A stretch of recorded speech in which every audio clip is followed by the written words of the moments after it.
আজকে করব পমফ্রেট মাছের ঝাল। তেলটা গরম হয়ে গেছে, এবার হালকা করে মাছগুলো ভেজে নেব।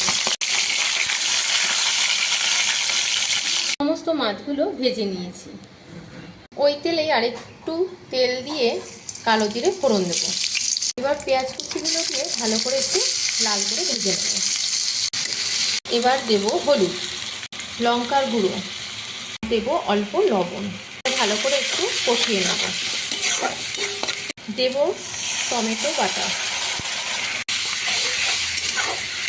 এবার কেটে রাখা আলুগুলো দিয়ে দেবো। ভালো করে একটু কষিয়ে নেব।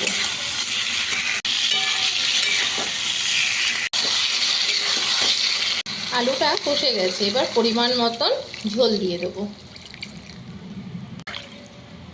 ঝোলটা ভালো ফুটে উঠলে তারপরে ভেজে রাখা মাছটা এতে দিয়ে দেবো। ঝোলটা ফুটে উঠেছে, এবার ভেজে রাখা মাছগুলো দিয়ে দেবো।